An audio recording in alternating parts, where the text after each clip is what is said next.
April 26, 1986. The clock struck 1:23 a.m. when reactor number 4 at the Chernobyl nuclear power plant exploded, marking one of the most horrifying events in history. The force of the blast shook the entire building, and the workers inside knew something had gone terribly wrong. The nuclear reaction was out of control.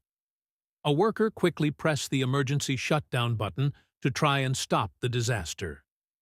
Instead of preventing further disaster, the control rods triggered a massive explosion. Flames erupted, and a lethal cloud of radioactive material shot into the sky. The radiation released was staggering equivalent to 400 Hiroshima bombs. The radiation released was so powerful that it turned the nearby town of Pripyat into a ghost town overnight. Trees turned red and died, and animals in the area suffered from severe radiation effects. The sky glowed with a strange, eerie light that could be seen for miles. People far away saw the glow and had no idea what had happened, what caused this tragic event. Let's understand why this Chernobyl disaster took place, the reasons behind it, and understand its far-reaching impact on our world. The Chernobyl nuclear power plant, located in Pripyat, Ukraine, was built during the early 1970s. This massive complex consisted of 4 reactors, each capable of producing 1,000 megawatts of electricity. It was a vital source of energy, supplying around 10% of Ukraine's electricity needs. But on April 26, 1986, the plant became the site of the worst nuclear disaster in history. To understand how this disaster unfolded, let's first explore the basic workings of a nuclear reactor. A nuclear reactor generates heat through a process called nuclear fission, where atoms are split to release energy. This heat is used to boil water, creating steam that turns turbines and generates electricity. At Chernobyl, the water needed to cool the reactor came from a nearby reservoir. Maintaining a constant flow of water was critical because if the water stopped, the reactor would overheat. To ensure the continuous flow of water, even during a power outage, the plant was equipped with backup diesel generators. However, these generators required 1 to 2 minutes to start up, creating a gap during which another power source was necessary to keep the water pumps running. The engineers believed the turbines could fill this gap, using the residual steam to generate electricity for a short time even after a reactor shut down. On that fateful night, the workers at reactor number 4 were testing this very system. Their goal was to reduce the reactor's power output from 1,600 megawatts to 700 megawatts. However, things quickly went wrong. The power dropped to a dangerously low 30 megawatts. This unexpected drop was caused by the accumulation of xenon-135, a byproduct that absorbed neutrons and slowed down the reaction. To counter this, the workers removed more control rods, which was against safety protocols. This action led to a sudden and rapid increase in power, causing the water to turn into steam and significantly reducing the cooling effect. The reactor core began to overheat, creating a positive feedback loop where the reaction accelerated uncontrollably. At 1:23 a.m., the workers pressed the emergency shutdown button, hoping to stop the reaction, but the control rods had graphite tips, which inadvertently sped up the reaction instead of slowing it down. The reactor's power surged to an astonishing 33,000 megawatts, resulting in a massive explosion. The first blast was 6 to 8 seconds after the emergency button was pressed. Because of this blast, the core of the reactor started melting. After 2 to 3 seconds, there was an even more powerful blast. The 1,000-ton lid on top of the structure was blown into the air. The radioactive material started spreading through the atmosphere. The reason behind the second blast is said to be the graphite present in the reactor that started burning. It combusted as well. 2 people were instantly killed in this blast. At 1:26 a.m., the fire alarm began ringing.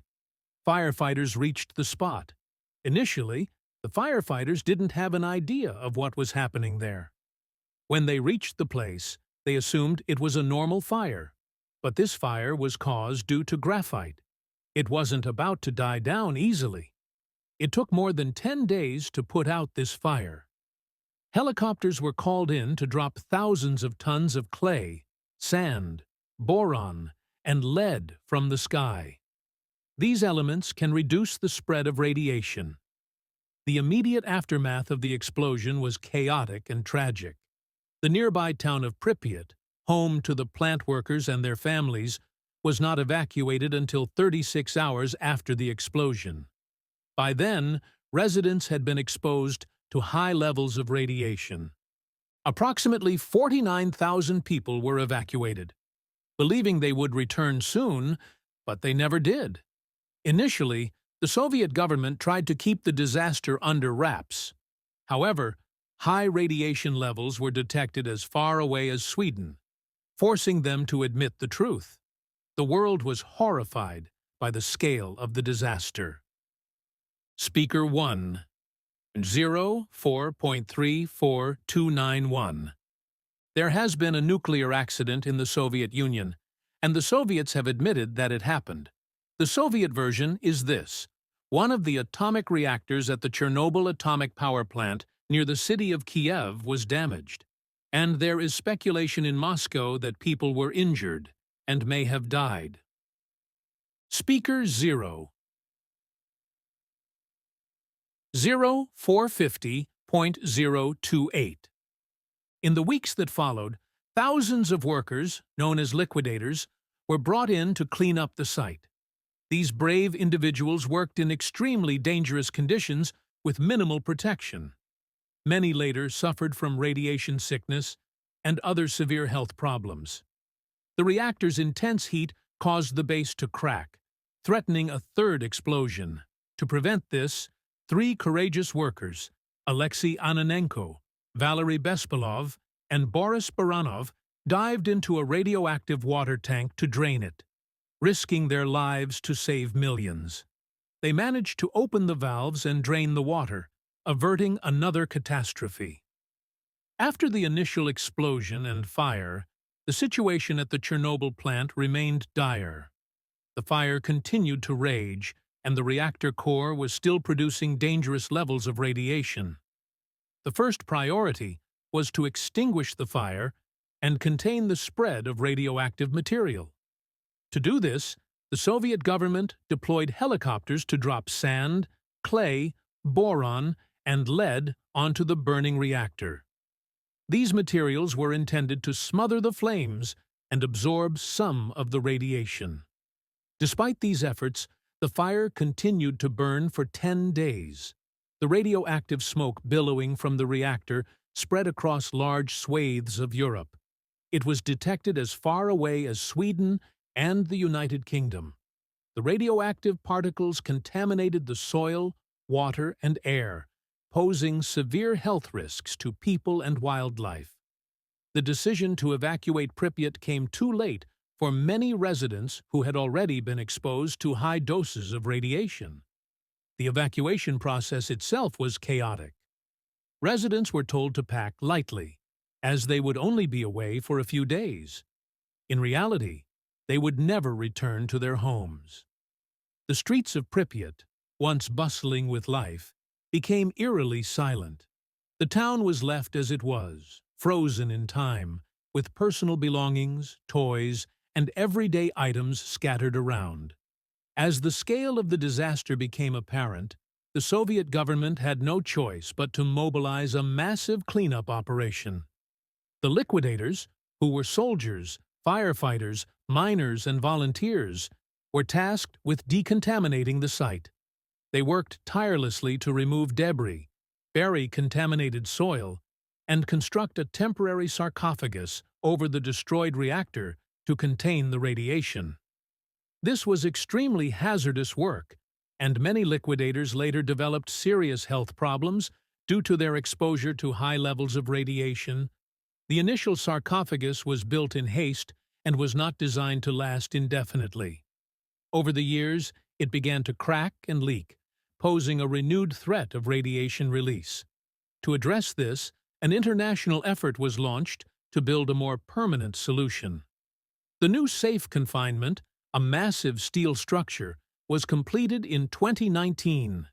This new enclosure is designed to contain the reactor for at least the next 100 years, providing a safer barrier against the release of radioactive materials. The Chernobyl disaster had far-reaching impacts, not just on human health, but also on the environment. The exclusion zone, a 30-kilometer radius around the plant, remains largely uninhabited. This area has surprisingly become a haven for wildlife. Without human interference, many animal species have returned and are thriving. Studies have shown that while some animals exhibit signs of radiation exposure, overall biodiversity has increased. The area has become a unique, if unintended, nature reserve. The health impacts of the Chernobyl disaster are still being felt today. Thousands of people have died as a result of radiation exposure, and many more suffer from chronic health issues, including cancer, thyroid disease, and cardiovascular problems. The psychological toll is also significant, with many people experiencing anxiety, depression, and trauma related to the disaster and its aftermath.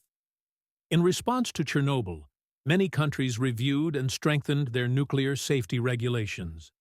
The disaster highlighted the need for robust safety protocols, better emergency preparedness, and transparent communication with the public.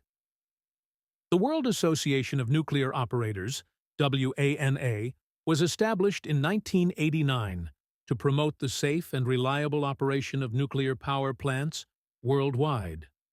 This organization facilitates the sharing of best practices and lessons learned from incidents like Chernobyl.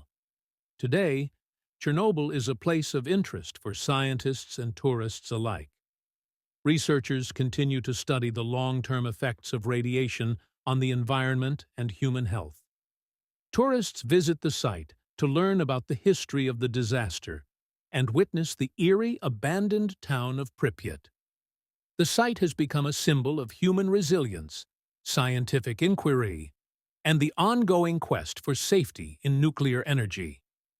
As we look to the future, let us remember the lessons of Chernobyl and strive to ensure that such a catastrophe never happens again.